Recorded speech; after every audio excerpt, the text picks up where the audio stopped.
The world of Minecraft seems to have been around forever, but due to its intricate design, something or someone must have created it. Dive into the lore with us as we evaluate the maker of all dimensions, mobs, villagers, war, and abominations. Some worshipped him, while others feared his heavenly might. This is the story of Minecraft's first god.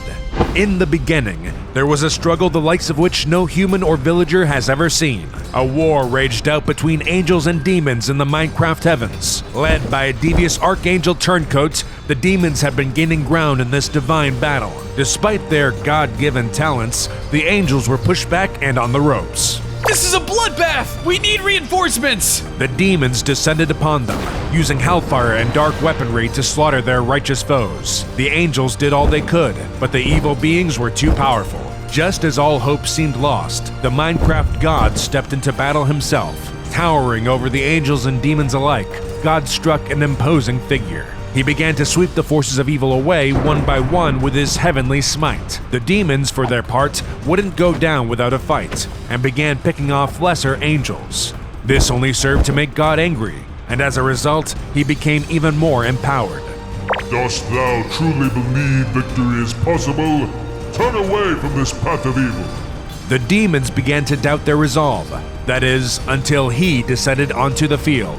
Their leader, the Dark Archangel, armed with a mighty axe, was able to eviscerate his former comrades with ease. He had grown resentful of the complacent life he and his brethren lived in under God, and this was his brutal act of defiance. The two forces of nature were busy wiping out legions when they happened to come upon each other amidst the slaughter. You're no god of mine, not anymore.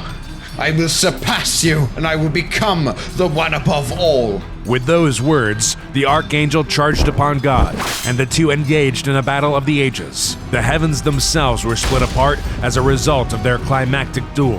Whereas God had strength, the Archangel had speed, and he was able to achieve smaller, systematic blows to his larger targets before darting away to safety. Hoping to end this chicanery swiftly, God charged his power up to let loose a single devastating attack. Using all of his godly might, the energy he released as a result destroyed every demon still standing and sent the Archangel flying back, plunging into the darkness below. The angels shouted out in victory. We did it! We won! God, it's so good. Despite their chants, God himself was displeased at the outcome. The losses were heavy, and now he barely had anyone left to follow him. He declared then and there that he would create a new world in honor of his fallen soldiers, one free from the influence of evil and conflict. The angels again shouted out in celebration, unaware of the coming consequences. From his throne in the heavens, God willed into being 3 ancient and powerful command blocks, sealing them with divine magic to protect against would-be thieves. With their power, he began his work, and, from nothing, sprouted everything. First, the vast oceans were created, then the land. Different biomes were designed, the deserts, the swamps, the forests and jungles, and many more as of yet undiscovered lands far, far away. God created them all, and they were good. He even made a base for himself and his remaining angels, high, high upon the tallest mountain peak. From his vantage point, he saw the world was lifeless, and so, again using his command blocks, he willed the friendly and neutral mobs into existence. They sprang to life all throughout the world, and there was peace. But still, God yearned for more. Therefore, the first villagers were made. They quickly fit into the grand scheme and lived in harmony with the mobs. Harmony, as one would have it, got dull quickly for the divine being. Perhaps it's time I got a little more creative. I shall create new beings in mine own image. And thus, the first humans, Anna and Sam, were born. God marveled at his new creations, and so loved them that he built them a personal paradise. Everything they could ever desire was granted to them. They wanted for nothing, aside from one limitation.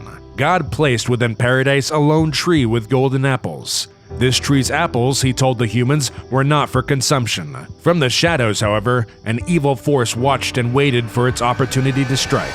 One day, when Anna was out harvesting, the fallen archangel approached her. He had somehow returned from darkness, more great and terrible than ever before. But to her, he appeared in the form of a creature she had never seen before, a snake. Come now, Godwin mind. You simply must have a taste. Anna was hesitant at first, but then indulged herself. trusting her new friend. Well, okay then. Just one bite. To her surprise and relief, the apple was the most delicious thing she'd ever eaten. She called to Sam, and together they began looting the tree of all of its apples, unable to resist further temptation. The archangel slithered away, pleased with his work. Who wasn't pleased, however, was the Minecraft god himself. Upon finding Anna and Sam eating the forbidden fruit, he descended from his mountain peak to confront them himself. How could you? After all I've done for thee, be gone! He cast them out of paradise forever. His anger was so great that his fury birthed a series of gargantuan monsters who now traverse the earth as a symbol of his rage. The outcasts did their best to avoid these great beasts, preferring instead to let the villagers bear the brunt of the result of their sacrilege. Meanwhile, they retreated, vanishing from history, for now. Many years later, villages full of faithful villagers had continued to spring up throughout the world. Unlike the humans, they worshiped their god for giving them the world they walked on, despite the hardships faced by newly hostile mobs. They built statues of him and his angels, and delivered bountiful gifts to the mountain peak where he still resided. Meanwhile, the humans had expanded too, only they did not share the same positive outlook on their creator. Anna and Sam's descendants had managed to eke out a small civilization for themselves, but still had grown to despise the god that cast out their relatives and doomed them to a less than perfect life. The archangel felt their plight and came upon them. The villagers have been blessed by God with many resources. Their happiness can be yours. You need only simply take it. Through his charisma and knack for manipulation, he convinced them to take what the villagers had for themselves. He whipped them into a frenzy, and as quickly as he arrived, he slinked away back to his lair. The humans descended upon the peaceful villagers, looting and pillaging as they did. The villagers had had enough, and they decided to fight back. Both sides grew bloodthirsty, and their war drew the ire of God. The world I've built has turned to chaos. Very well. You all leave me no choice. There and then, God decided that he would wipe the slate clean and start anew. To that end, he would create a great flood. However, there were innocent animals that he did not wish to punish for his other creations' transgressions. Therefore, he contacted the most devoted villager among his followers. This villager, Jorah, did not turn to battle with the others of his kind. Instead, he prayed for peace. One night, God appeared to Jorah with a warning and a task. Thou must build an ark, Jorah, upon which thou wilt take 2 of every animal. Thy will be done, my lord. Jorah and his family got to work on construction of the grand boat as well as the gathering of the mobs. Within a fortnight, it was done.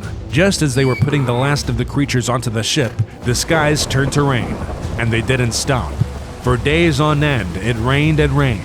The battlefields were the first to flood. Humans and villagers alike were washed away, putting aside their struggle all too late as they drowned under the harsh waters. Jorah, his family, and the animals were the sole survivors of the greatest disaster the earth had ever known. God was pleased, and he commanded Jorah to start civilization anew with his devotion serving as a blueprint for the others. At last, there would be peace. Unknown to God, however, the cause of both of humanity's slights, the Archangel, had made his kingdom deep down in the Nether, which the flood did not reach. The Archangel grew increasingly annoyed at his former master's punishments. He enjoyed watching the humans struggle, and to see them all wiped out, it was a disgrace. For a millennia, the Archangel sat in his empty throne, growing more and more twisted and evil as he stewed in the darkness. He even took on a new title, the Minecraft Devil. From his ill malcontent, he was able to manifest more and more evil into the world. He became responsible for many of the hostile mobs' creation, through subterfuge, dark magic, or simply by whispering in the right person's ear. God was none the wiser, as he had grown complacent over the years. In fact, the addition of the hostile mobs to his world entertained him. This did little to enamor the people of the world, however, and their belief in him soon dissipated, until it was nearly gone entirely. This was the time of the ancient builders. Unlike God's early attempt at creating humanity, the builders were placed here with the purpose of helping the villagers maintain the peace. They were experts in all respects, jacks of all trades, and truly fascinating to watch from on high. The devil too took an interest in them, setting his hostile mobs upon a particularly interesting trio, Steve, Alex, and Brian. He saw that there was something special about this group, and so he had to act fast. He quickly fostered malicious thoughts within Brian's head, and slowly turned him against his former allies. But it wasn't enough. He needed to go further. He needed a command block. I will make this being into a true bringer of suffering. This will be fun. In order to get his hands on a command block, the devil disguised himself as an angel and made his way to the highest mountain peak, where the others resided, alongside God himself. They had left their heaven to live on this new earth, a mistake he was happy to exploit. He walked freely amongst his former friends and allies, secretly plotting their doom, all while they were totally unaware. He was able to make his way into a hidden chamber, where the 3 command blocks responsible for the Earth's creation resided. They were protected by strong magic, but the devil would not let that dissuade him. He endured the harsh pain inflicted by breaking the magical seal of one, but would not dare touch the others. He doubted that he could survive such an ordeal. The angels were quickly made aware of his presence, and so he dropped his disguise and revealed his new horrifying visage as the Dark Lord of the Nether. He slaughtered many of his former comrades, using both his innate powers as well as those granted by the command block. Before all of them could be destroyed for good, however, God intervened. Stop this at once, demon! Who dare come to my home and slaughter my people? It is I, the one you cast out ages ago. I have returned, and I will once again make you turn on your creations just as they turn on you. It was at this moment that God knew the extent of his own failure. Anna and Sam were influenced by this dark being's power, as were the humans that went to war. He had acted without mercy, without realizing the true cause was underneath his nose the whole time. Rather than rage, God only felt remorse and sorrow. The devil laughed in response. He used this moment of inaction to utilize the command block himself. With a thunderous explosion, the mountaintop was destroyed, and God's angels were wiped out. The devil himself teleported safely back to the Nether, with only God remaining in what was left of his home. Meanwhile, the devil indirectly presented Brian with the command block, which originally appeared in the untold story of Herobrine on this channel, so don't forget to subscribe. Only 11.3% of you are currently subscribed, so it would be a big help and keep you up to date on the rest of Minecraft's lore. Although it was truly powerful, he knew it would cause more chaos in the hands of another, specifically this man who he influenced to hate this world and turn on his friends. Brian went on to become Herobrine, who in turn created Giant Alex, and thus many of the supernatural entities that plagued this world could all be traced back to this one original evil. The devil was satisfied with his work and sat upon his throne, waiting for God's retribution. Upon his ruined mountaintop, God made the decision that instead of blaming his creations for the resulting horrors wrought by Herobrine, Alex, and the others, he would eliminate the evil at the source. He could not bring himself to destroy these creatures, nor could he again choose to wipe the slate clean. No, he chose to confront the devil himself. I will make him pay for all of it! With newfound conviction, God traveled to the deepest depths of the Nether to find his throne of evil. When God arrived, the devil's armies were waiting for him. He should have known this wasn't going to be easy. The devil's demons were numerous, as were the piglins, hoglins, ghasts, and blazes that aligned themselves with their dark lord. Despite the overwhelming numbers, God fought them all, smiting the creatures left and right. Any other being would have been swiftly killed. God was able to wipe out the demons with the strength of his light. The remaining forces soon realized that they wouldn't stand a chance without the demons. This is impossible! He can't be killed! Everyone retreat! The armies of darkness scattered, and God breathed a sigh of relief. He may have been the creator of the universe, but he was not invincible, a fact he was happy to keep concealed. The devil, however, as a former angel, knew this all too well. He strode forward and met God, and the two enemies stared each other down. Cowards, the lot of them! You've spoiled my fun. This ends today, here and now. I agree.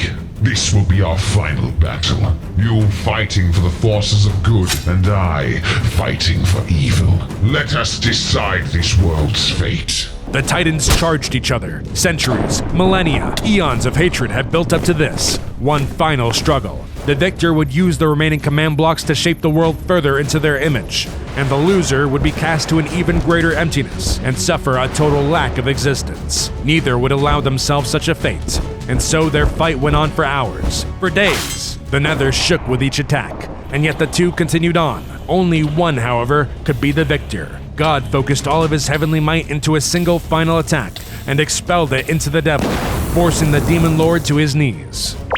Impossible. I cannot be defeated. I was to become a god. I'm afraid the role is taken. I banish thee. No, I will return. God had banished the devil from the Nether and all other known dimensions forever. With this act, God had saved his world from a lifetime of darkness, but realized that he had only saved it from a problem of his own making. And so, God vowed to put an end to his influence on the world. He used the command blocks to wipe away all evidence of his existence and his influence, and left the world he had so loved behind.